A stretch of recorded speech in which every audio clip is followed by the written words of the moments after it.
Vamos, les decía, a continuar con ese texto de Charles Taylor, La Era Secular.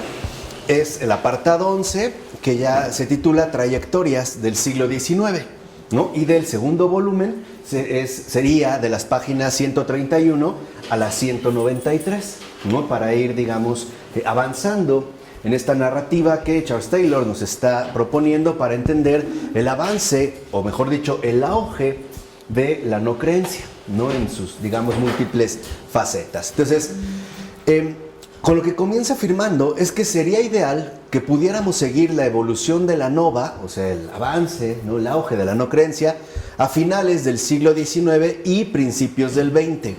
Pues es entonces cuando las alternativas para la no creencia se abren, se multiplican y se enriquecen, ¿no? Antes de su difusión por la sociedad en su conjunto en el proceso ya de la supernova, que principalmente se produce después de la Segunda Guerra Mundial, ¿no? Que sería, digamos, la parte final. O sea, ya no estaríamos nosotros solamente, digamos, en el ámbito de la nova, en el auge, la expansión, la consolidación de la no creencia, sino en un efecto supernova, o sea, en una intensificación todavía de la no creencia de muy variadas maneras. Y lo que hay que ver es que, bueno, ciertamente aquí hay trayectorias significativamente diferentes entre culturas nacionales, ¿no? Y una explicación en verdad satisfactoria tendría que exponerlas todas. Pero esto implicaría un espacio inmenso y también una competencia que el propio Taylor reconoce no tiene. Por eso, ¿no? Nos vamos a concentrar en un par de casos interesantes e ilustrativos. Primero, es el que abordaremos en esta ocasión, nos vamos a concentrar en Inglaterra. Desde aproximadamente 1840 hasta 1940. Y después volaremos a Francia, ¿no? Y nos colocaremos en torno al cambio que se produjo del siglo XIX al siglo XX, ¿no? Este es, digamos, como la fase de transición que ahora vamos a empezar a estudiar. Entonces, en un primer momento, lo que vemos es que los primeros años del siglo XIX, ¿no? 1800, fueron testigos de un resurgir de la creencia y de la práctica asociada a los cristianos evangélicos, e impulsada en parte por el impacto de las guerras revolucionarias y napoleónicas. Entonces, contrariamente a lo que se podría suponer, después del movimiento ilustrado, ¿no? Que ya hemos estudiado, aparece hacia finales, mejor dicho, hacia finales del 18 y sobre todo a principios del 19, un resurgir de la creencia, ¿no? Motivada en este caso, por ejemplo, por los protestantes, básicamente por los cristianos evangélicos. Pero ya en la década de 1830, la creencia ortodoxa entre las élites intelectuales y sociales se ve ahora sometida a nuevas presiones. Recuerden que también es el momento, por ejemplo, de la llamada Restauración Francesa, donde se busca retornar al gobierno monárquico y, digamos, a la postura religiosa que estará basada en el catolicismo. Sería, digamos, como un periodo breve de retorno. Pero aquí, a partir de esta década, ¿no?, empiezan a surgir nuevas presiones. Por ejemplo, a mediados ya de siglo, John Stuart Mill, ¿no?, que es, digamos, como el fundador o el más ilustre exponente del utilitarismo, que en realidad es un observador para nada neutral, pudo afirmar que las viejas opiniones en materia de religión, de moral y de política están tan desacreditadas entre los individuos de mayor altura intelectual, o sea, entre las élites no intelectuales y sociales, que han perdido para siempre parte de su eficacia. Y este tipo de afirmación, por ejemplo, se considera algo nuevo para la época. O sea, el hecho de considerar que, por ejemplo, las antiguas posturas vinculadas a la religión ortodoxa, o sea, básicamente al catolicismo, ya habían quedado desacreditadas por las élites intelectuales y que se había perdido su eficacia, ¿no? Entonces, el impulso hacia la impersonalidad, ¿no?, que ya hemos explicado bastante, imponía o reflejaba un rechazo del cristianismo ortodoxo, católico, por supuesto. Pero ante lo que parecía la desaparición de tantos beneficios fundamentales, o sea, la pérdida de este orden, ¿no?, y que se reflejaban en pérdidas en el ámbito religioso, moral, social, político, etc., resultaba por demás necesario conservar y salvaguardar ciertos valores del cristianismo histórico.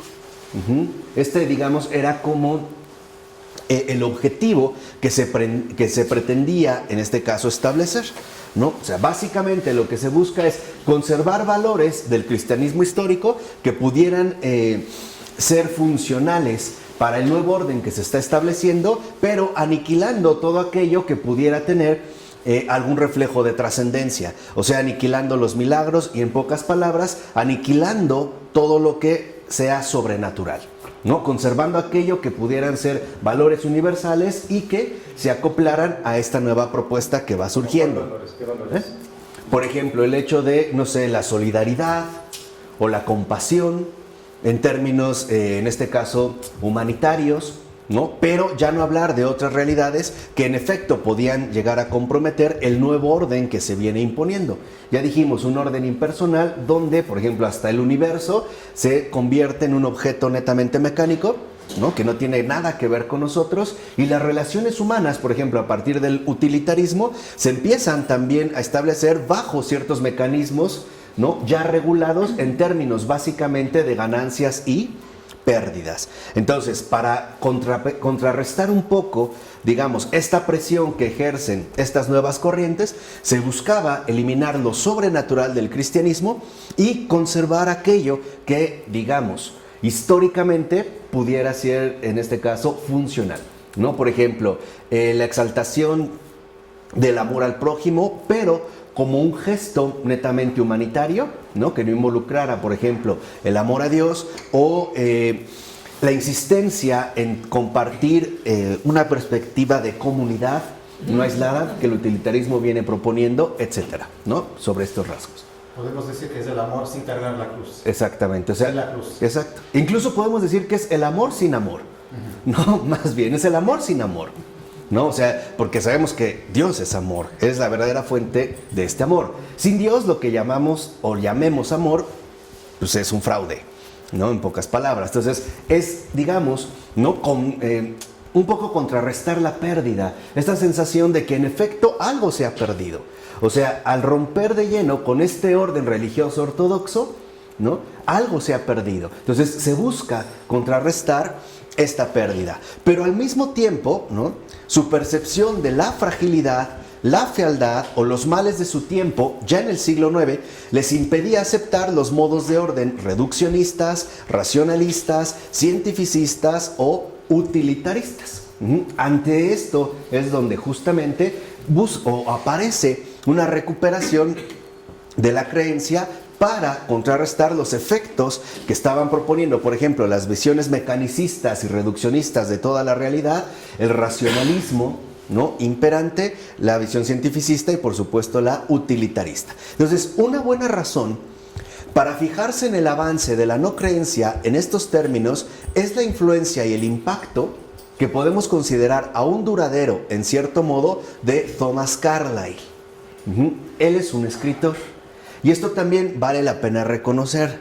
El hecho de que en el ámbito, por ejemplo, de las ideas que se van forjando, no siempre aparecen, por ejemplo, ¿no? expuestas o desarrolladas por filósofos. También los literatos van a jugar un papel muy importante en la conformación de nuestros propios imaginarios, ¿no? E independientemente de que nosotros los conozcamos o no, o de que los hayamos leído o no, ¿no? Han influido en la configuración de toda nuestra mentalidad, o sea, de nuestro modo de pensar, pero también de nuestro modo de actuar, ¿no? En gran medida están inspirados, por ejemplo, por las propuestas que un Thomas Carlyle, ¿no? va a ir proponiendo, y quien ya en las décadas de 1830 y 1840 fue inmensamente popular. Él es escocés. Entonces, Thomas Carlyle era de familia o provenía de familia estrictamente calvinista. Estudió teología en la Universidad de Edimburgo con el deseo de transformarse en pastor, pero perdió la fe en una crisis que expuso en parte en su posterior novela Sartor Resartus. Esta novela se acaba de publicar en castellano en una edición íntegra, es de este año. No estaría de más que le echaran una leída. Por lo menos que pudieran leerla para que vean en dónde están, por así decirlo, ¿no? los principios o las bases de estas fuerzas operativas que han venido a marcar una cierta influencia en cada uno de nosotros. Si lo quisiéramos traducir, sería algo así como el sastre resastrado. Es un juego de palabras, ¿no? En latín.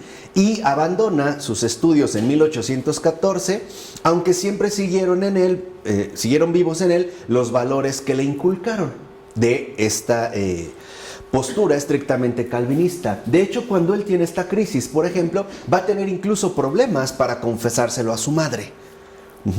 Como que no se atreve todavía a decir que ha perdido la fe, y entonces va a tratar de reformular esta fe en términos de una creencia, ¿no?, basada en principios que ahorita iremos viendo. Entonces, por ejemplo, para Carlyle son una falsedad las riquezas materiales, y esto es parte también de la influencia calvinista, porque conducen a una crisis personal de la que solo puede salvar un idealismo espiritual.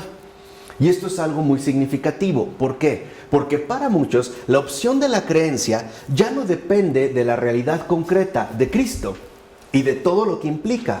Por ejemplo, la instauración de la iglesia, sino que ahora era reformular la creencia en términos de una especie de idealismo espiritual que hablara de Dios, pero en términos abstractos, en términos, vamos a decirlo así, generales, ¿no? Y sostuvo, por ejemplo, que el avance de la civilización ilustrada, cientificista, mecanicista y sobre todo utilitarista, se debe a los hechos de individuos excepcionales y no de las masas.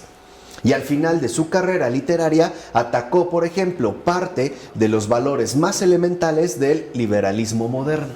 Entonces, aquí hay un rasgo muy importante que tiene que ver con este idealismo espiritual, y que si Taylor se detiene a comentarlo es por la sencilla razón de que en efecto la propuesta de Carlyle a través de este idealismo espiritual sigue más o menos vigente quizá en muchos de nosotros, y lo peor es sin darnos cuenta. Forma parte de nuestro trasfondo, ¿no?, que nos lleva a adoptar concepciones equivocadas, por lo menos con respecto a la auténtica vida religiosa. ¿Puedes empezar? ¿Y qué quiere decir de individuos excepcionales y no de las masas?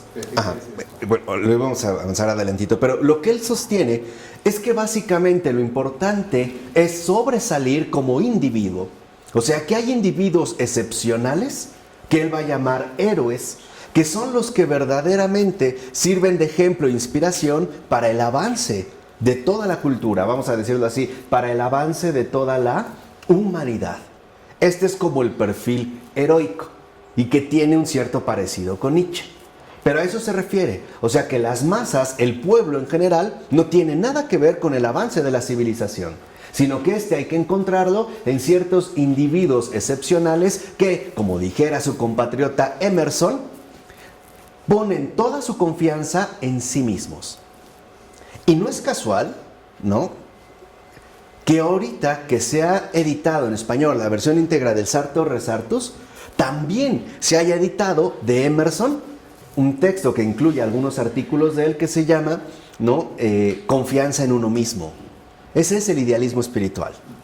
Eso es, digamos, la línea que ahora se va a presentar en términos de creencia, ¿no? Colocar en uno mismo la confianza suficiente para poder salir adelante, incluso en términos espirituales. Solo, exacto. Como individuo solo. También aparece Arnold, ¿no? De él todavía no han publicado, que son unos literatos victorianos del siglo XIX.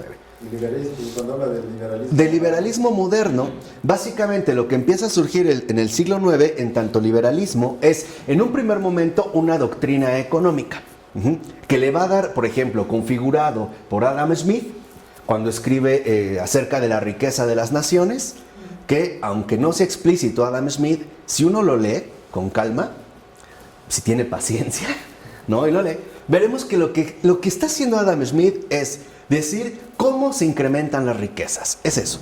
O sea, cuando él habla de las riquezas de las naciones, lo que en realidad está haciendo es haciendo un plan económico para proponer el aumento de esta riqueza. Entonces, en el liberalismo económico, todo se empieza a postular en términos asimismo económicos. O sea, en términos de ganancias y pérdidas. De hecho, en su momento ya veremos cómo nosotros también estamos muy influidos por una lógica mercantil. Un término, solemos pensar y actuar en términos de ganancias y pérdidas. Entonces, el liberalismo, por ejemplo, económico, va por esta línea, pero también se empezaba a gestar un liberalismo político que ante todo buscaba, por ejemplo, que la política no estuviera sujeta a poderes externos a ella, sino que pudiera en efecto proponer teorías alternativas sin nada que ver, por ejemplo, con las cuestiones religiosas, en un primer momento. Es digamos, como el liberalismo moderno. ¿Por qué le molestaba esto? Le molestaba porque implicaba una democratización de la cultura. Involucraba, por ejemplo, invitar a todos a la misma posibilidad de sobresalir. En este sentido, por ejemplo, mucho antes que Nietzsche, él asume un rasgo aristocrático, de que solo los pocos son aquellos que en efecto, ¿no?, pueden sobresalir, incluso en la sociedad, y eso es parte de su herencia calvinista. Recordemos que para Calvino, solo unos pocos son los elegidos, los salvados. ¿Quiénes? Los calvinistas. Nada más. Fuera de los calvinistas, todos estamos condenados. De esta teoría radical. Ahorita tenemos los testigos de Jehová. Son los 144,000. Nada más. ¿No? O sea, ya hasta tienen un número. O sea, así lo ven en estos, por así decirlo, términos mercantiles. Pero también se presentaba un liberalismo, por ejemplo, ya en la primera mitad del siglo XIX, ante todo en términos morales, en términos de costumbres. O sea, el romper con las tradiciones basadas en lo que en Francia se conocía como el antiguo régimen e implantar nuevas modalidades, por ejemplo, de sociabilidad entre los hombres, ¿no? El hecho de que, en pocas palabras, se rompiera con la rigidez de la moral y se empezaran a promover prácticas tanto individuales como sociales, ¿no?, que no tuvieran que ver, por ejemplo, con ciertas restricciones que por tradición se habían conservado. Pero básicamente el liberalismo lo que hace es promover la economía de mercado. De hecho, uno de los efectos radicales del liberalismo de estos tiempos, o lo que se llama el neoliberalismo, es que ya no solo se trata de una economía de mercado, sino de una sociedad de mercado. Y esto, bueno, será para otro tema, pero es un poco para que vean el ámbito en el que estamos. Entonces, la solución de Carlyle a las presiones contrapuestas a las que estaba respondiendo, o a las que intentaba responder, y que son rechazar, pero al mismo tiempo intentar salvaguardar, ¿no?, suministró el puente mediante el cual muchos miembros de la élite intelectual y social pudieron finalmente distanciarse de su fe ancestral. Es decir, a lo que intenta responder Carlyle es a estas presiones contrapuestas de, por una parte, rechazar la fe tradicional, la fe ancestral, pero por otro lado, conservar algo de esto. No romper por completo, sino rechazar, pero también al mismo tiempo quedarse con algo. De tal forma que entonces se pudiera establecer una nueva línea para la vida del creyente, ¿no? En esto le sigue Matthew Arnold, quien en cierto sentido prolongó el puente o lo reconstruyó de una forma bastante distinta, en última instancia más aceptable. A su vez, George Eliot, siguiendo de nuevo la estela de Carlyle, proporcionó otro puente semejante. Entonces, si lo ven, por ejemplo, ¿no?, estos cristianos evangélicos protestantes son los que van a abrir esta nueva línea, ¿no?, que en último término busca contraponerse a las fuerzas dominantes de su tiempo. Entonces dice, ciertamente, dice Taylor, al otorgar un papel tan central a Carlyle, nos desviamos de la historia al uso de la pérdida de fe de los victorianos. ¿Por qué? Porque la historia usual, o mejor dicho, la historieta, ¿no?, que nos han transmitido, es la que afirma de una forma un tanto simplista, ¿no?, que esta pérdida de fe fue causada básicamente por el impacto de la evolución darwinista. O sea, por la teoría de Darwin, ¿no?, que cuando los ingleses, Darwin, siendo también, ¿no?, del Imperio Británico, mostró en su Origen de las Especies una alternativa completamente desvinculada, por ejemplo, del relato bíblico y por lo tanto de cualquier postura creyente y más aún religiosa, entonces los victorianos como que ¡pum!, se les abrieron los ojos y decidieron romper con la fe. Lo que nos dice Taylor es que esto no es cierto. ¿Por qué? Porque se suponía o se afirma que la evolución darwinista refutó la Biblia de manera frontal. Y que esto provocó un conflicto agónico en muchas personas de educación piadosa que al final optaron por abandonar la fe y que con frecuencia lo hicieron con un doloroso sentido de pérdida. O sea, claro, como que entonces Darwin, ¿no?, les había abierto los ojos y pues bueno, renunciaron a ello, pero no por eso evitaron esta sensación de pérdida. Algo ahí, algo importante se había perdido. Algo finalmente se había esfumado. Dice Taylor, hay algo de cierto en esta explicación, sobre todo en lo referente al dolor y a la sensación de pérdida, que el propio Darwin parece que así mismo sintió. Si uno conoce la vida de Darwin, al menos en su autobiografía, o después, digamos, la autobiografía que fue completada por su hijo, veremos que uno de los motivos, por ejemplo, que llevó a Darwin a tratar de distanciarse de la religión es el hecho de la pérdida de su hijo. El haber perdido a su hijo a cierta edad y que esto lo conmocionó tanto que entonces, por así decirlo, tuvo que renunciar a esta creencia, para lo cual, ¿no?, él no encontraba una explicación, y entonces reformular todo por completo a partir de una evolución que en efecto carece de propósito. No, vamos a decirlo así, poniendo el énfasis otra vez en algo impersonal, en este caso las especies, cuyas pérdidas individuales, por ejemplo, no contarían para nada. Pero aún así, el propio Darwin fue respetuoso con la religión. Aunque, vamos a decirlo así, por un asunto personal, no asimilado, ¿no?, decide tomar otra postura. No por ello, por ejemplo, se mostró irrespetuoso hacia la religión. Más bien siempre como que intuía otra vez que ahí había algo importante, aunque a lo mejor él, por ciertas razones o circunstancias, no pudiera ya comulgar. Pero lo que deja al margen esta explicación simplista es algo esencial, que la teoría evolutiva no apareció en un entorno en el que casi todo el mundo siguiera tomándose el relato bíblico literalmente. No es cierto, esto ya se había erosionado. Y lo vimos, por lo menos se venía erosionando desde el siglo XVI, que es lo que nosotros precisamente habíamos comentado. A partir, por ejemplo, de los renacentistas que buscan aplicar una lectura estrictamente literal de la Biblia y buscar incluso, ¿no?, una adaptación al marco cientificista que ha ganado lugar en el siglo XVII. ¿Se acuerdan cuando incluso querían predecir, por ejemplo, en qué fecha fue el diluvio, etcétera, etcétera, etcétera? Entonces, esto ya no se daba de esta forma. Que entre otras cosas, este mundo ya estaba muy marcado por las ideas del orden impersonal, por no hablar del oscuro abismo de los tiempos, al cual de hecho Darwin se apega y contribuye, ¿no? El provenir de un ser raro, ¿no?, único, que no nos remite en último término a nada, ¿no?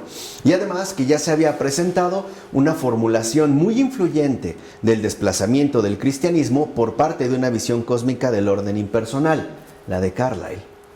Entonces nosotros podemos decir que si algo realmente fomentó el abandono de la fe, por lo menos en la Inglaterra victoriana y de Inglaterra para el resto del mundo, no fue tanto Darwin, fue Carlyle.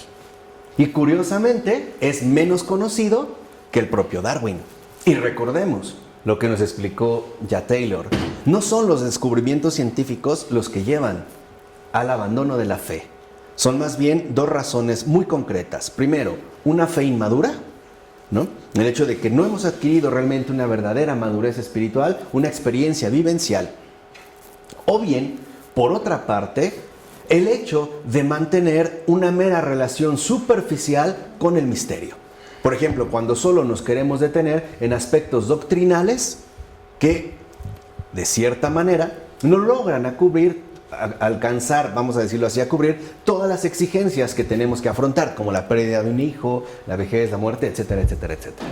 Sí, o sea, digamos, cuando se menciona por no hablar del oscuro abismo de los tiempos, es lo que en una ocasión ya habíamos comentado con Taylor, que nuestra génesis, nuestro principio, nuestro origen, queda totalmente en la oscuridad.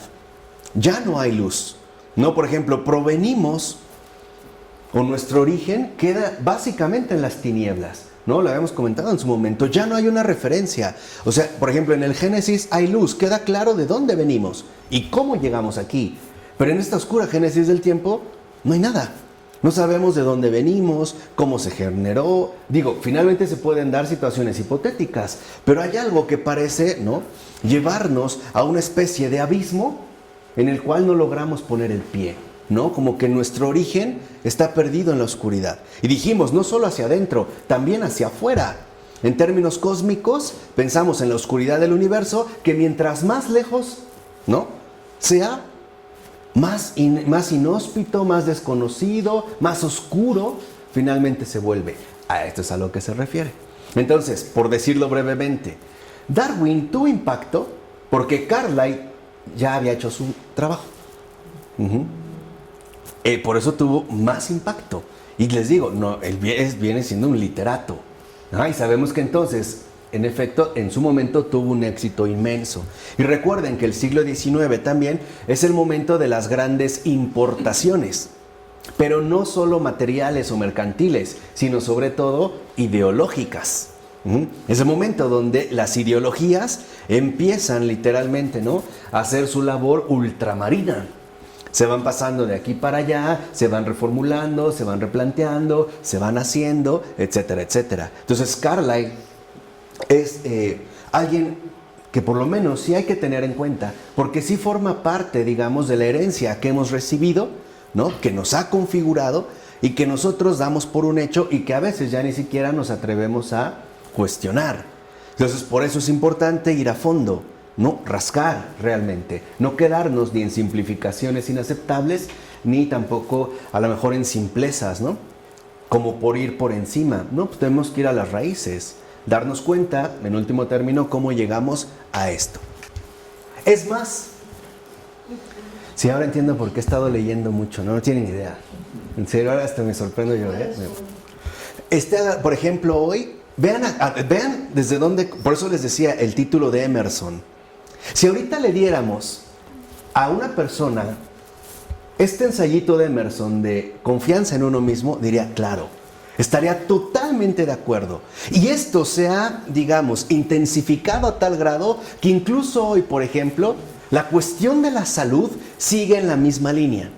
¿A qué me refiero? Por ejemplo, el hecho de que hoy suponemos que si nos enfermamos, está en nosotros recuperar una especie de salubridad psicológica, ¿no?, de tener una mentalidad positiva y sana para poder restablecer nuestro equilibrio, ¿no? Entonces, por eso, por ejemplo, podemos asistir a tantas áreas hoy especializadas en el hecho del fortalecimiento de uno mismo. Ya le llamaríamos buenas vibras, ¿no? Y entonces empiezan a surgir un montón de alternativas como la acupuntura, la homeopatía, etcétera, etcétera, etcétera. Vean desde dónde vienen.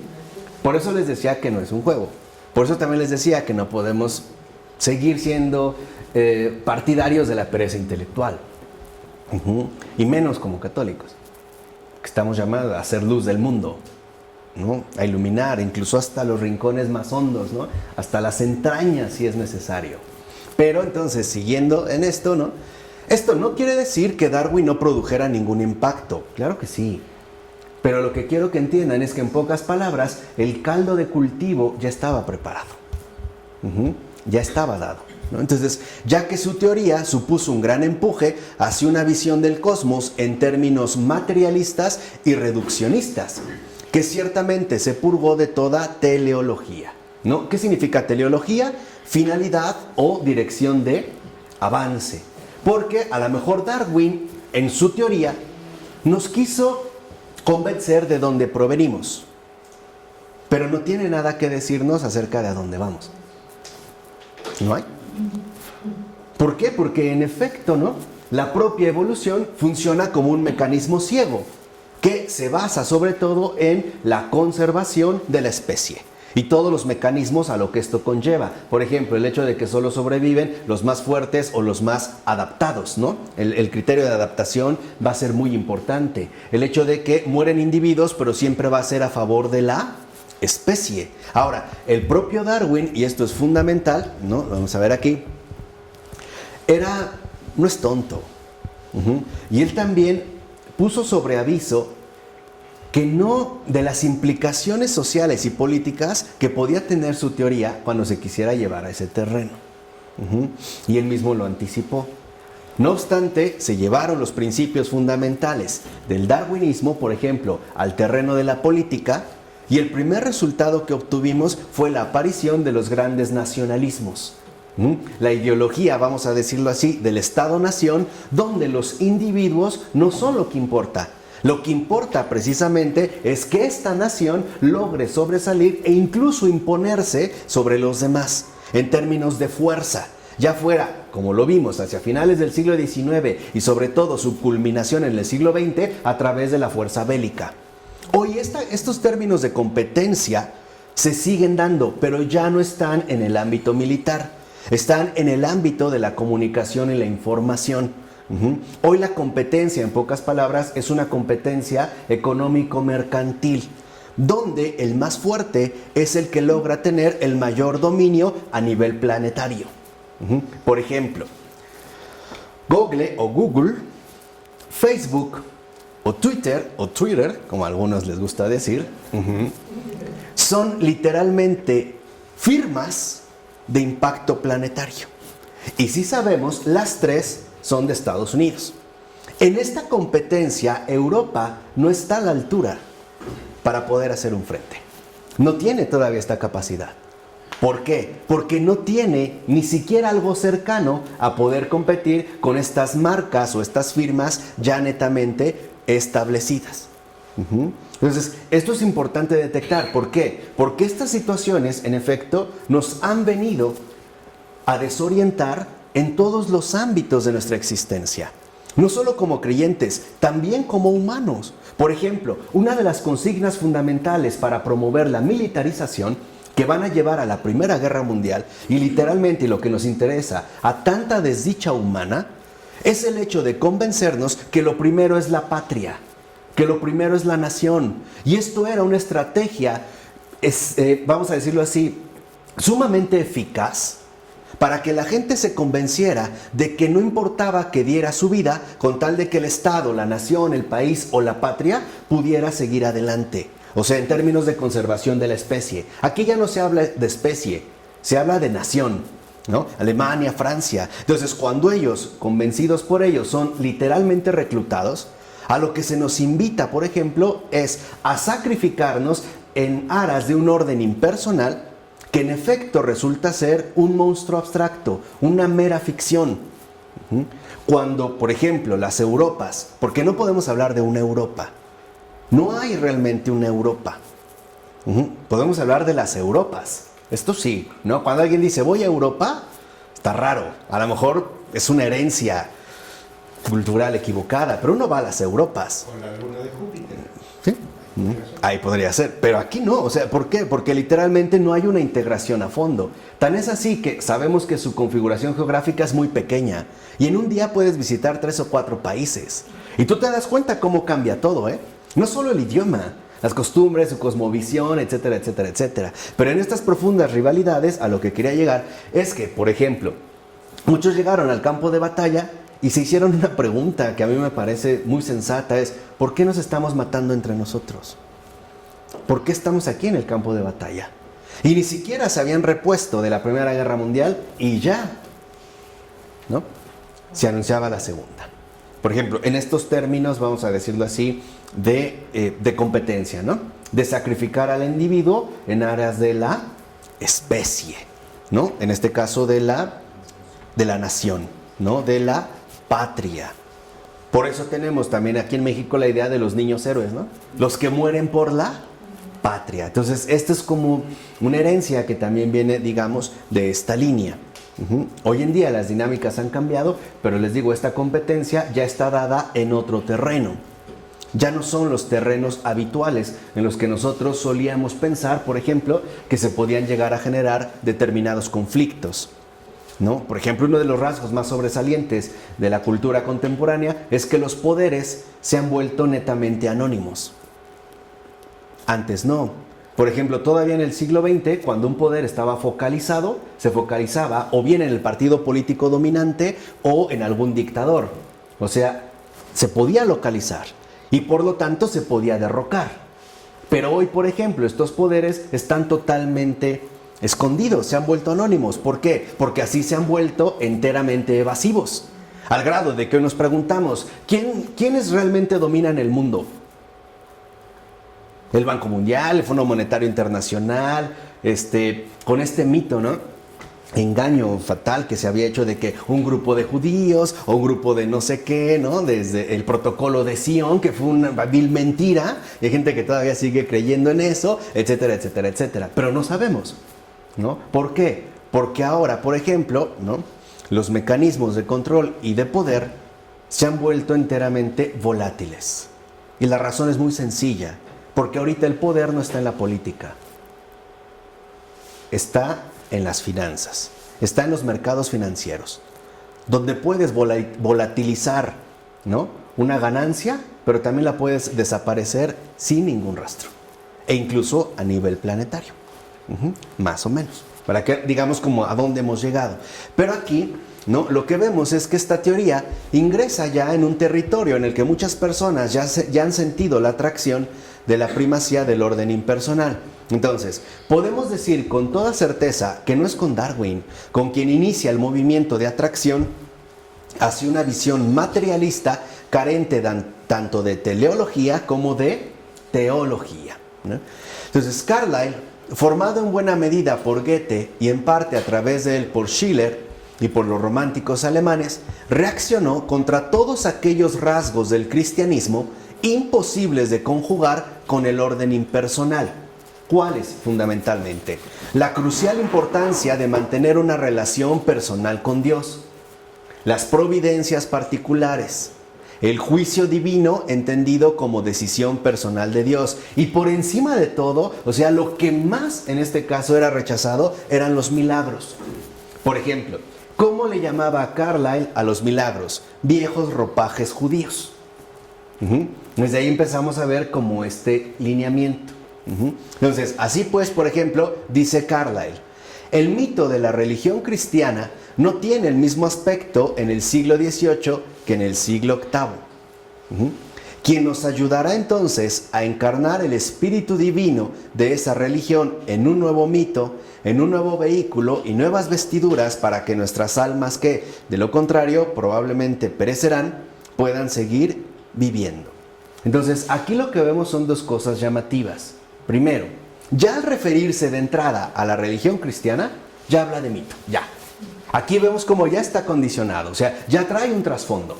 De entrada ya supone que es un mito. ¿Por qué lo evalúa como mito? Porque él ya parte de esta cultura que ha sido, por así decirlo, materializada, en términos netamente materialistas. Y por lo tanto, en base al materialismo que también ya explicamos, ninguno de estos factores, particularmente los milagros, tendrían cabida.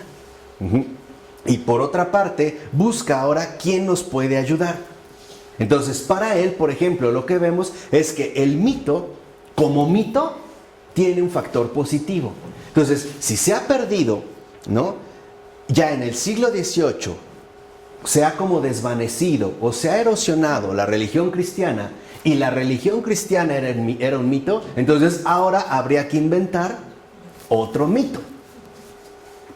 Eso sería, digamos, un poco como la tentativa. Entonces, como podemos suponer fácilmente por la invocación del término mito, las doctrinas de esta nueva forma no estaban muy definidas.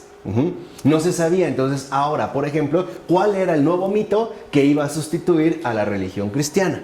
Pero parecían comportar la existencia de alguna fuerza espiritual, no puramente humana, que ayudaría a la humanidad a avanzar hacia formas de vida más elevadas. Entonces, lo que vemos es que en este sentido ya, por ejemplo, para Carlyle, lo primero es no negar que hay una fuerza espiritual y que no es algo enteramente humano. Esto nos llevaría, por lo menos, a avanzar, según Carlyle, hacia formas de vida más elevadas. Hay quienes llegaban, por ejemplo, a afirmar que si uno no cree en Dios, entonces uno no podría alcanzar un nivel más elevado de existencia, aunque concibiera a Dios como se le diera la gana. Entonces, digamos, es como el primer punto. Entonces, y estas formas más elevadas nos permitirían afirmar realmente la bondad y la rectitud de todo lo existente, en lo que Carlyle llamaba el eterno sí. Entonces, sobrepasar, por así decirlo, los condicionamientos socioculturales, ¿no?, que históricamente se están gestando a través de la recuperación, como hoy le llaman, de un poder superior.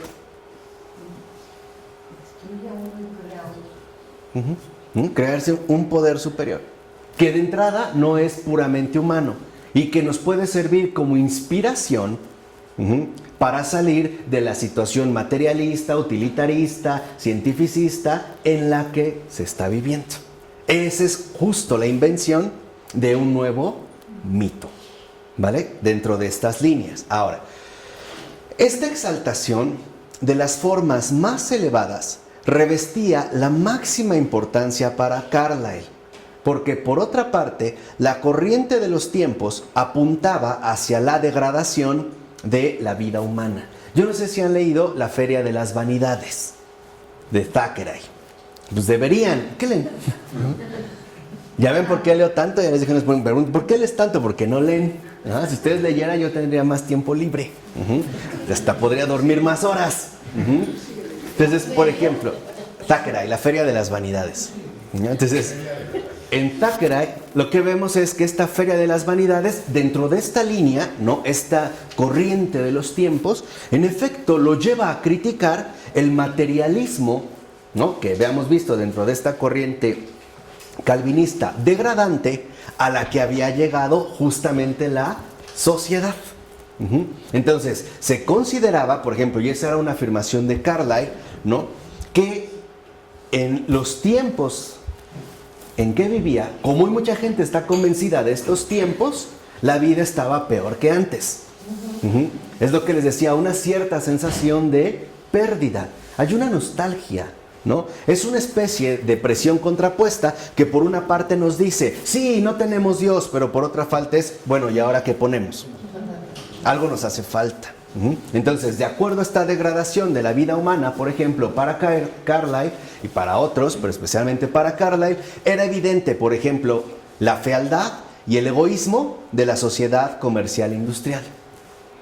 El hecho de que cada quien compitiera salvajemente por obtener las mayores ganancias, bajo los criterios utilitaristas, pero sin ponerse a pensar, por ejemplo, a qué costos o a qué precio. Sobre todo entendido en términos humanos, que es de cierta manera, aunque más intensificada, ¿no?, la dinámica que hoy se lleva a cabo. Hay gente que realiza, por ejemplo, no sé, la construcción de un gran resort sin importarle la destrucción del medio ambiente o las reservas acuíferas que tengan o la contaminación que va a producir. O peor aún, la gente que se va a quedar sin vivienda y que nadie va a responder. Esta es ya una línea que, por ejemplo, Carlyle veía en esta sociedad, que no es casual que sea Inglaterra, donde en efecto, ¿no?, comienza la primera revolución industrial. Y lo que dio paso básicamente a la revolución industrial fue la primera locomotora de vapor. Donde se ven, por ejemplo, los grandes industriales que ahora van a apostar, por ejemplo, por el acero, ¿no?, y las construcciones pesadas. Pero hoy en día esto ya no tiene, por así decirlo, sustento, porque ahora es claro y evidente que todo se ha vuelto light y slim. Cuando uno adquiere un nuevo teléfono celular, las dos características que más nos mueven es que es más delgado y más ligero. Las pantallas ya no son esos aparatos estorbosos, pesados con los que antes vivíamos. Ya pueden ser tan delgadas como un espejo. Más livianas y más ¿qué? Ligeras. Y dicho sea de paso, cuando este criterio, por ejemplo, ¿no?, se ha venido a imponer, no solo lo utilizamos para clasificar e incluso para valorizar las cosas, también a las personas. Por eso para nosotros es importante que mueran los gorditos. Lo digo en serio, y la obesidad. Porque relacionamos obesidad con pesadez e incluso con estorbo. Es en serio, con volumen. Lo que ahora queremos no son solo, por ejemplo, objetos más livianos y más ligeros, sino también personas delgadas, atléticas, que coman ensaladas, que hagan ejercicio para que sean tanto light como slim. Y no solo nos hemos quedado con eso, hemos ido más allá. También queremos que, por ejemplo, las propias relaciones humanas sean light y slim, delgadas y ligeras. Por eso, ¿para qué nos casamos? Porque el matrimonio nos suena a un compromiso y el compromiso pesa. Entonces ya no asumimos compromisos, no la llevamos, preferimos algo ligero, vamos a intentarlo, a ver si funciona, ¿no? Si funciona, pues renovamos el contrato, ¿no? Con estas ridiculeces del mundo contemporáneo. Si no, pues cada quien por su lado y nos vamos ligeros. Hoy también, por ejemplo, cuando vamos de viaje, pensamos llevar lo menos posible, o la maleta la más ligera posible. Incluso los propios vuelos como que nos obligan a viajar ligero. Tan es así que si superamos el peso, vámonos, la multa es muy alta. Pero es a propósito. Es para que, ¿no?, hoy nos dejemos llevar por la ideología de la ligereza. Y por cierto, acaban de publicar este mes, es para que sí, a la punta, un libro de Gilles Lipovetsky que se llama, este sociólogo francés, que se llama De la ligereza. Así que ya pónganse a leer, quiero dormir. Ya, no tienen vergüenza. Y todavía me falta un montón. Sí, de Bauman. Sí, claro. Va en la línea de Lipovetsky, van como en esa forma. Pero lo que quiero que vean es que esto es algo importante, pero no hay que olvidar algo. Y lo decía Paul Valéry. Hay que ser ligeros como los pájaros, no como las plumas. Ya ahí se los dejo, ya. Ya, el que entendió, entendió. Ok, entonces ahora, otro de los aspectos, ¿no?, que Carlyle denunciaba o que para él representaban esta degradación de la vida humana era el atomismo, o sea, el individualismo, el estar atomizados, ¿no?, la desvinculación y la falta de preocupación por lo común que alimentaba esa sociedad, la cual para Carlyle, lo mismo que por ejemplo para Balzac en Francia, ¿no?, se mantenía apegada, junta, únicamente por el vínculo de dinero.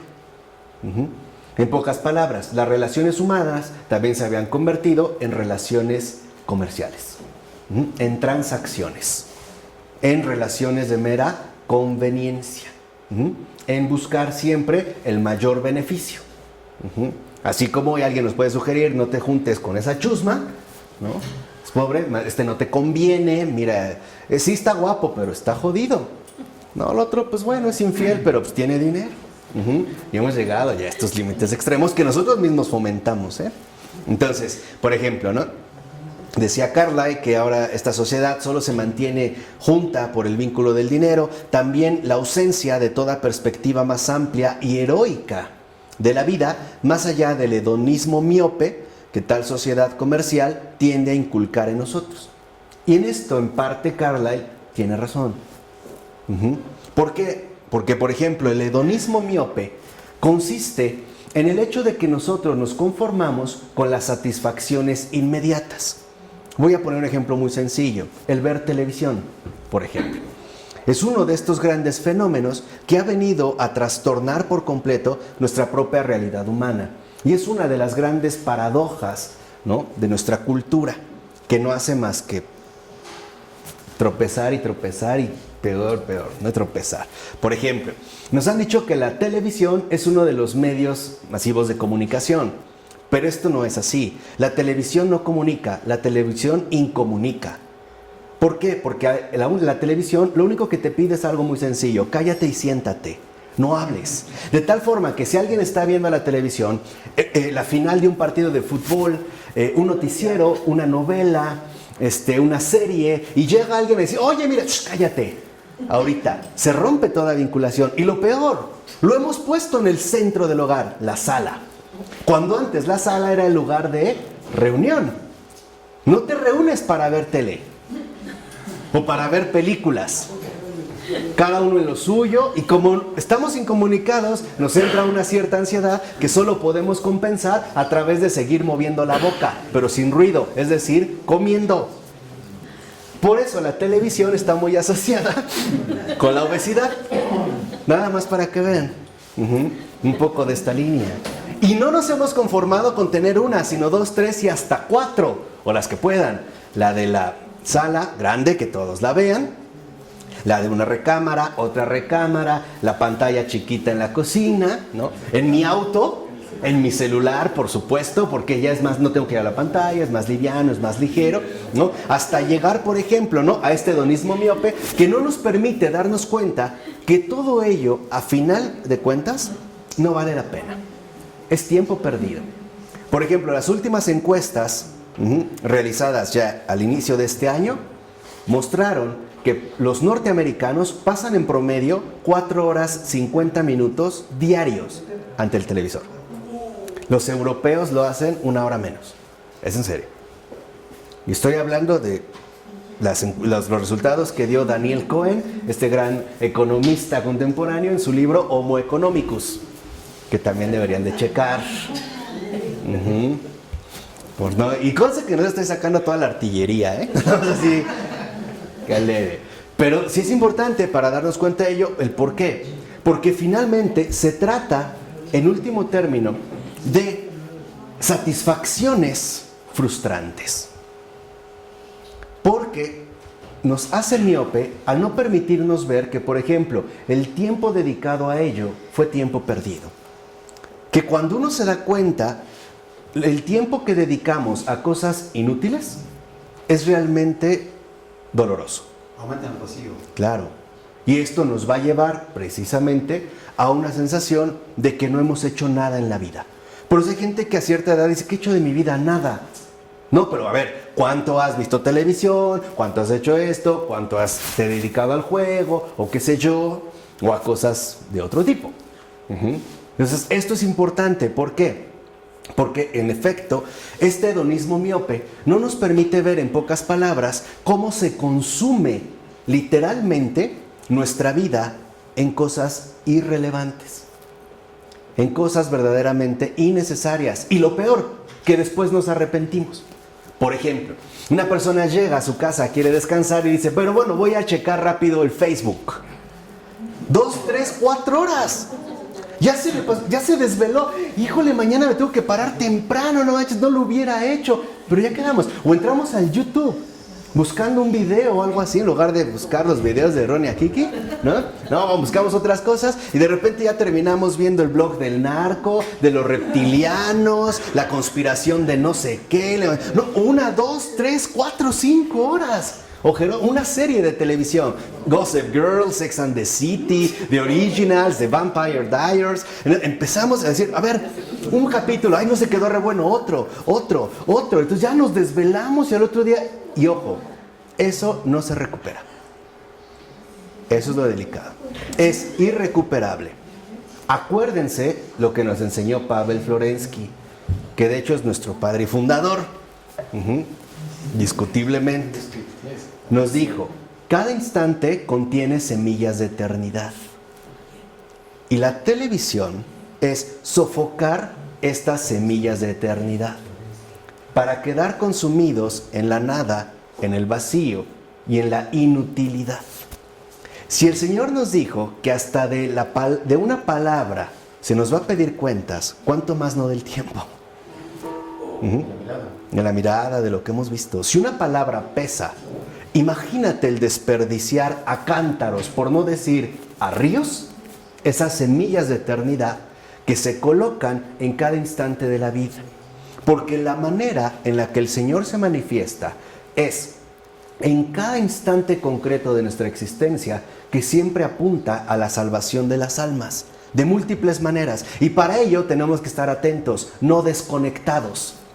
Y hoy vemos cómo esta desconexión ya es bastante evidente cuando, por ejemplo, sobre todo las generaciones jóvenes, agarran su celular, se ponen audífonos, auriculares, no escuchan y no ven. Sus ojos están en la pantalla. Alguien lo puede estar asesinando atrás y no se entera, ¿eh? No se entera. Está ido. Le pueden gritar y no supo qué pasó, ¿no? Entonces, esto es, digamos, lo que de fondo es peligroso, dedicado. El hedonismo miope, ¿no? Por ejemplo, A veces tenemos la capacidad de consumir algo, comprar algo, pero no nos ponemos a pensar a costa de qué. Porque detrás de cualquier cosa, detrás de esto que traigo en la mano, hay mucha gente involucrada. Y hay mucha injusticia, y hay mucha desdicha, y hay mucho sufrimiento, y hay mucha explotación. Pero a nosotros eso no nos importa. Ese es el hedonismo miope. Con tal de sentirme satisfecho con esta adquisición, ¿no? O como le llamamos, con el poder adquisitivo, a mí me llama la atención que ni siquiera cuestionamos nuestro lenguaje. O sea, nos lo tragamos poder, o sea, nos da sensación de poder, de fuerza, de poderío, el poder adquisitivo. Lo demás, a final de cuentas, no me importa. Por ejemplo, nosotros podemos comer calabazas. Ay, no me gustan, las tiré. Sí, pero no te pones a pensar, y me consta porque yo conozco una persona que se va una vez al año a recoger calabaza y le pagan 30 pesos al día. Desde que amanece hasta que anochece. Y son 2 o 3 meses. Pero eso no es lo peor. Lo peor es que el contratista, aquí se llama el coyote, se va y los deja. Y no tienen hotel, no tienen baño. Tienen que hacerle como puedan, comer lo que puedan. Y los lleva al límite. De tal manera que cuando termina su contrato los deja 1 mes hasta 2 meses así, para llevarlos a la desesperación. Cuando finalmente vuelve a aparecer, le dice, ¿sabes qué? No te voy a pagar 30 pesos, te voy a pagar 10. ¿Los quieres o no? Y nosotros desperdiciando. Por eso hay tanta desdicha. Por eso debemos de tener cuidado. No podemos seguir de verdad en esa miopía. Porque hay mucha gente involucrada. Hoy a lo que se nos invita es que no nos pongamos a pensar el precio que hay que pagar en términos humanos. Entonces, por ejemplo, en algo tan básico como puede ser el desperdicio de comida. Y hoy, para que vean cómo ha cambiado, por ejemplo, la cuestión económica clásica, hablemos de un par de tenis. Un poco para lo que vean, ¿no? Por ejemplo, actualmente un par de tenis Nike cuestan $70. Más o menos en promedio, ¿no? En Estados Unidos. Bueno, fíjate. Ya ven, hasta clases de economía. No, me falta un montón. Bueno, ok. $70. Son los que tienen 2, ¿verdad? ¿Ese es el dólar? Ok. Estamos hablando... Este ya no pintó. Estamos hablando de $70. Bien. Ok. ¿Por qué cuestan tanto? La marca. Pero, ¿por qué adquirió este precio? Claro, la marca, pero... ¿Eh? La gente lo compra. ¿Y cómo hicieron para que lo compren? La publicidad. Ok. Crearon una necesidad. El salario que recibe una manufacturera, que por lo regular es mujer, por cada par de tenis Nike, es de $2.75. Por cada par de tenis. Manufacturado. Entre los materiales, el cuero, no sé, la tela de la agujeta, etcétera, dan un total más o menos de $14. Ya con esto. Todo lo demás, el grueso, es en los gastos de promoción, es decir, en la publicidad.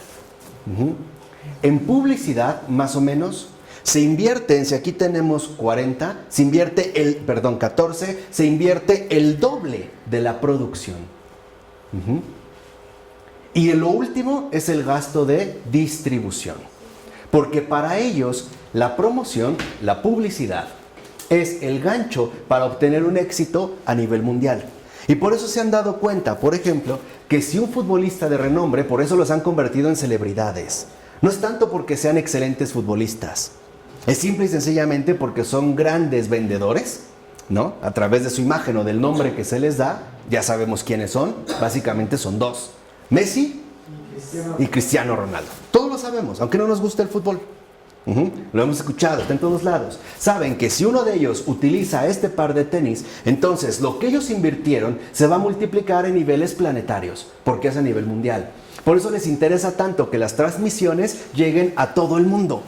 No es para que tengamos una sana diversión y un acceso a estos eventos. Es con fines, en pocas palabras, lucrativos. Pero esto no se mueve, ¿eh? Esto no se mueve. Hoy, de hecho, el gasto de producción es muy barato. Velo de esta manera. Reproducir una película, por ejemplo en Blu-ray o en DVD, sin hablar de piratería, no es caro. Hoy la producción es muy barata. Lo que es caro es la promoción. El primero que van a hacer, por ejemplo, el rodaje de una película, ¿no? Se filmó tal película y se gastaron $100 millones. Sí, pero no es esto donde está la inversión, sino en la publicidad y la promoción. Esto que ahorita ya está plenamente definido, en tiempos de Carlyle empezaba a emerger, pero ya se hacía sentir, ya se lograba notar. Falta la Sí, ¿no? Entonces vemos cómo, adelantándose a Nietzsche, Carlyle define con sarcasmo la filantropía organizada como la abolición universal de la asociación del dolor. ¿Se acuerdan que Taylor ya nos había dicho que el dolor y la muerte va a entrar a formar parte importante, ¿no?, de esta, digamos, de esta nueva cultura? Entonces, lo que vemos es que en este sentido se busca a través del hedonismo eliminar cualquier vestigio de dolor y mucho más de sufrimiento. Esta noción, ¿no?, de eliminar el sufrimiento se ha extendido hasta nuestros días al grado de que, por ejemplo, el primer argumento que la gente suele dar cuando se habla de eutanasia es porque ya no sufra, porque está sufriendo. Pero si eso fuera, acabaríamos con todos. Porque entonces, si por ejemplo un niño sufre porque ha sido abusado sexualmente, entonces lo fusilamos. Si una mujer sufre porque su novio le rompió el corazón por mentiroso y hipócrita y está llorando, entonces le damos un balazo. También lo matamos. Prácticamente no es un argumento de peso. Entonces, lo que se buscaba era el hedonismo miope. Entonces, en esta época, el universo y la misma sociedad aparecen como algo meramente mecánico, desprovisto de todo significado, dice Carlyle. Para mí, el universo estaba enteramente desprovisto de vida, de propósito, de volición, incluso de hostilidad, ya que era una enorme, muerta e inmensurable máquina de vapor que giraba con mortífera indiferencia para triturarme miembro tras miembro. Oh inmenso, lúgubre, solitario Gólgota y molino de muerte. Entonces, para Carlyle, además, todo, hasta las cuestiones más sutiles, están quedando reducidas al cálculo. Y lo dice Carlyle, la utilidad a lo Bentham, o sea, el sacar siempre provecho, básicamente a costa de los demás, ¿no? La virtud, ahora entendida en términos de pérdidas o ganancias, ¿no?, lo que reduce este mundo de Dios a una muerta, inerte, inanimada máquina de vapor, que lo mismo pesa heno que cardos, placeres y dolores. Todo se ha vuelto entonces en este sentido como mecanizado. ¿Por qué? Porque se ha venido a imponer cada vez más, ¿no?, una lógica mercantil que piensa todo en términos de pérdidas o ganancias. Y que además lo importante para nosotros es siempre ganar. Pero en la dinámica real de la vida, esto no funciona así. No tiene nada que ver con la lógica mercantil. Nosotros, me parece que a estas alturas ya hemos aprendido con toda claridad que lo que realmente nos permite avanzar, crecer, madurar, etc., son las verdaderas renuncias del día con día. Si uno quiere, por ejemplo, llegar a una edad madura, tiene que renunciar al infantilismo. Si queremos dientes más fuertes, tenemos que renunciar a los dientes de leche. Si yo quiero tener un buen matrimonio, tengo que renunciar a las infidelidades y a todas las otras mujeres. Si yo quiero, por ejemplo, un buen rostro, tengo que renunciar a tener 4 ojos o 3 narices. Y esto todos lo saben, hasta las águilas. ¿Sí sabían? El promedio de vida de un águila es de 40 a 50 años. Cuando llega este periodo, ¿no?, vamos, de agotamiento, el águila se aísla en lo más alto del peñasco o de la montaña. Y lo primero que hace es arrancarse las garras con su propio pico y después se pega hasta tumbárselo y se despluma. Se ve horrible, perdió todo. Sí, pero esto le permite renovarse. Y una vez renovada, con nuevo pico, con nuevas garras, con nuevas plumas, puede tener otro ciclo de vida de entre 40 y 50 años. Si no hace eso, a final de cuentas, muere. O los cangrejitos ermitaños, que no tienen caparazón y agarran una conchita pequeña, van creciendo y después van cambiando para que esto les permita todavía crecer más. Ahí la cuestión, por ejemplo, de las pérdidas, en realidad, lo que nos permite observar es que esto puede funcionar en el ámbito mercantil, sí, pero no en el ámbito humano. No puede ser la lógica que guíe la realidad humana, porque si no, finalmente terminamos totalmente descompuestos. No funciona, lo que quiero que vean es que no funciona en la vida. El ámbito económico y mercantil es muy bueno, porque es un criterio de organización mercantil, para una empresa, para un negocio, claro, pero no para la vida humana. Se trata, en este caso, vamos a decirlo así, de lógicas diferentes, ¿no? Y aparte no olvidemos algo fundamental. La palabra economía, ¿de dónde viene? O sea, la palabra o economía se refiere a la buena administración doméstica. ¿Qué quiere decir? Que la economía tiene justamente un sentido familiar, un sentido de hogar, no un sentido empresarial. La buena administración del ámbito doméstico, bajo los criterios adecuados. Donde para nosotros, por ejemplo, y ahorita me acordé de otro texto, debemos de romper esta dinámica. Hay una novela que escribió el beato John Henry Newman, porque aparte de tratados filosóficos, ensayos, sermones, también escribió literatura, que se llama Lose and Gain, perder y ganar. También échenle un ojito. Ya dejen de estar leyendo Los hornos de Hitler, Cañitas recargado, el monje que vendió un Porsche o no sé qué otras cosas, un Ferrari. Nada, dejen eso. Dejen esto. Selecciones. Perder y ganar. ¿De quién? De John Henry Newman. Donde en efecto nos muestra, por ejemplo, que él lo tuvo que perder todo para ganarlo todo. Que tuvo que renunciar a todo y sobre todo a sus propios errores para poder ganar la verdad. Si él no hubiera hecho esta renuncia, no hubiera logrado dar este paso tan definitivo, ¿no? Y lo que para Carlyle resulta importante es que todo esto que hemos mencionado, ¿no? Todo este perfil tenebroso de la cultura moderna, industrial, resultaría insoportable si no hubiera alguna garantía de que podríamos ascender a un estadio superior.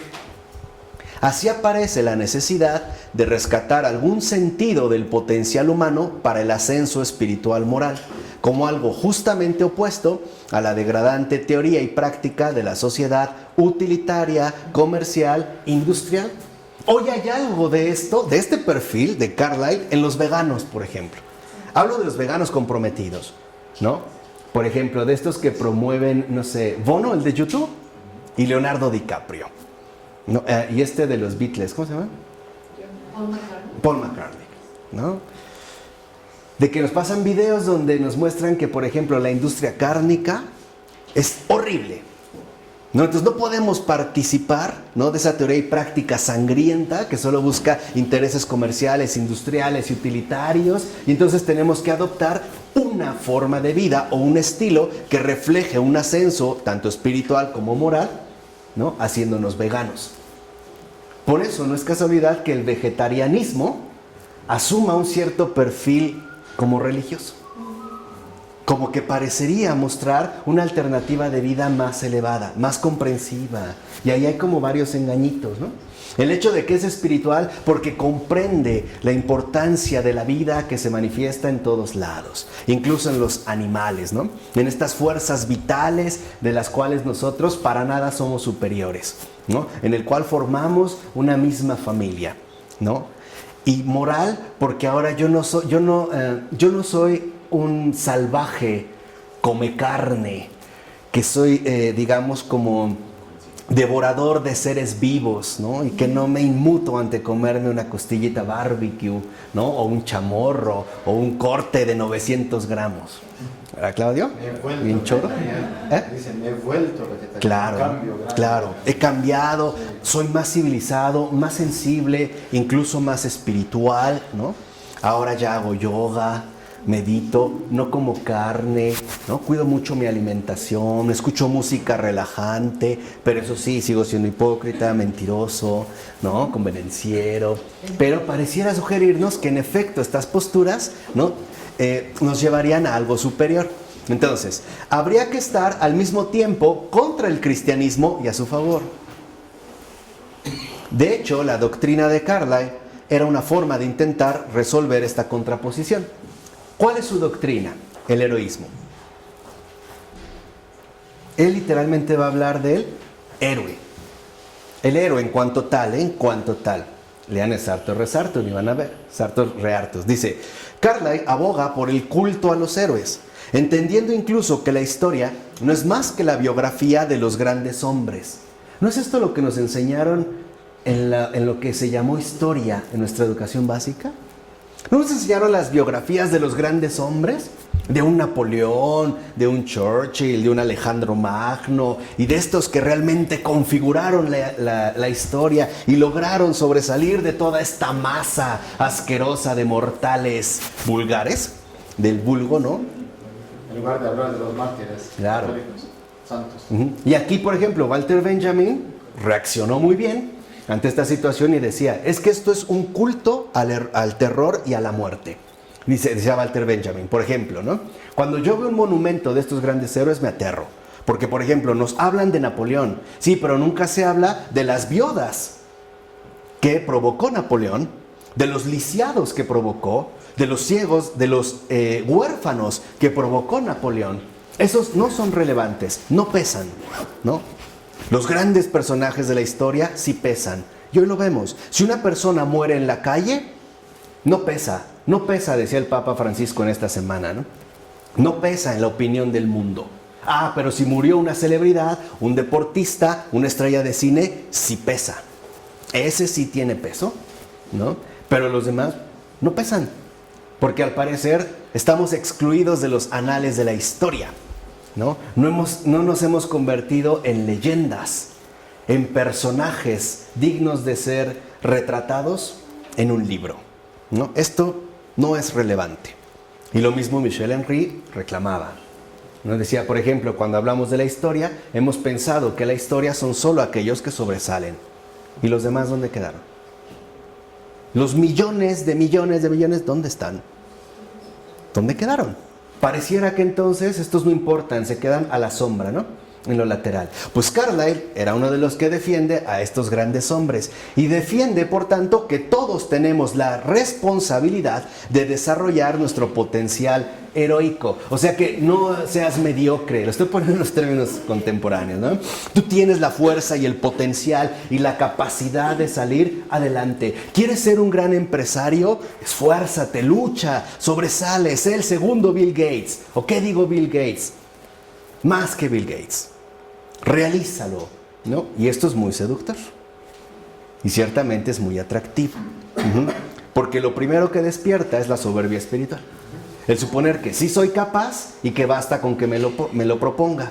Y si a esto le anexamos que nos dijeron que querer es poder, pues hombre, ¿no? Hay personas que te dicen, no, tú eres pobre porque quieres. Sí. Tú estás mal porque quieres. Es cuestión tuya, ¿no? No has leído a Carlyle, ¿no? No has entendido en qué consiste el heroísmo. Entonces vamos a terminar ya con esta última. Pero dice Carlyle, en este caso, un héroe, y eso es lo fundamental, es aquel que confía en sí mismo. Ese es un héroe. De hecho, un héroe para Carlyle es aquel que solo confía en sí mismo. Se vuelve un titán, ¿no? Que apela a lo más genuino de su ser para realizar su vida. ¿No les suena a muchos contemporáneos? No, en mí está la fuerza, yo tengo mi ser, la energía suficiente para realizarlo, que incluso, ¿no? Va imponiendo un orden propio, o sea, literalmente una autonomía, un plan personal, al desorden de la existencia calculadora. Entonces, en el héroe de Carlyle, halló Nietzsche una primera formulación de su ideal del superhombre. Aquí está. Y Nietzsche sí leyó a Carlyle. Lo leyó. Sin embargo, nada más opuesto al héroe del escocés que la ficción del alemán. Para Carlyle, el gran hombre heroico es un ser esencialmente religioso, consagrado incluso a las realidades presentes más allá de las apariencias y absolutamente moral. O sea, es un calvinista moderno. No, para Carlyle, que realiza su trabajo heroico en el marco de una comunidad basada en la justicia. Por ejemplo, decía Carlyle, cuando un hombre es infeliz, ¿qué es lo que debe hacer? ¿Debe quejarse de este o aquel de sus semejantes de tal o cual hecho? ¿Debe llenar el mundo con sus quejas o sus lamentos? De ninguna manera. Lo contrario es lo que debe hacer. Echarle ganas, sobreponerse, no quejarte, busca, deja de llorar, ponte en movimiento, ponte en marcha, resuelve tus problemas, aplícate. Vean, esa es la idea de Carlyle. ¿No sigue hoy vigente en muchos? ¿De qué lloras? Ponte a hacer algo, ¿no? Deja de estarte quejando. O sea, lo que le estamos sugiriendo es: realiza tu existencia heroica, ¿no? Sobreponte ante todo lo existente y levántate, ¿no? Para triunfar en la vida. Esa es nuestra idea de triunfo personal. Cancela la potencia de Dios, cancela la gracia. Todo. Y le pone a Dios. Claro. ¿Por qué? Porque serviría... ¿Cuál es la estrategia de poner a Dios sin poder? La estrategia es que funcione como una inspiración elevadora. Que eso guíe nuestros ideales superiores. Es un pretexto para la autoexaltación. Es un nuevo Dios. Claro, es un mito. O sea, el mismo Dios eres tú, pero sin decir yo soy Dios. ¿Qué quiere decir el desorden de la existencia calculadora? Sí, o sea, romper con esta existencia calculadora que se basa, por ejemplo, en las reglas convencionales que a diario vivimos, ¿no? De, por ejemplo, las pérdidas y las ganancias, la corrupción cotidiana de la gente, el vivir como los demás viven. Hoy creo que hay una imagen muy bonita, ¿no? O sea, lo que Carlyle quizá nos podría decir en estos tiempos es algo muy sencillo. Renuncia a ser godines. Sé tú mismo. Esa es la existencia calculadora. Que cumple fielmente con sus horarios de trabajo, ¿no? Que sigue el perfil burocrático de organización de vida, que tiene horarios plenamente estipulados. Y lo que, en este caso, sugiere Carlyle es que nos animemos, ¿no? A poner finalmente manos a la obra. De Carlyle, y en este sentido de Calvino, si lo ven los paralelismos me parece claros, conste que ya vimos a Calvino con Taylor. ¿Podría bien provenir esta frase de, ¿cómo es? A Dios rogando y con el mazo dando? Eso es de Carlyle. Porque la idea es que Dios no te va a resolver tu vida. No te va a hacer que caiga del cielo. También espera que tú, te apliques, respondas, te muevas, hagas. Y ya entonces, al ver que pues sí, le echaste ganas, pues Él ya te va a apoyar, ¿no? Va a venir después a recompensar todos los esfuerzos que realizas. Entonces, como cada quien lo conciba cada quien. Exactamente. Por eso les decía que a veces hay como que perfilar más las cosas. Porque si no, queda enteramente abierto. Puede servir simplemente como un ideal de una superioridad humana, ¿no? Así esos ideales, por así decirlo, más elevados, ¿no? Que nos pueden sacar sobre todo del contexto degradante en el cual estamos viviendo, ¿no? Dentro de esta línea. Y aquí, porque ya después viene Arnold, que va a ser un seguidor precisamente de Carlyle. ¿Quedó claro? ¿Vamos bien? Les insisto, pónganse a leer. Del Padre, del Hijo, del Espíritu Santo. Amén.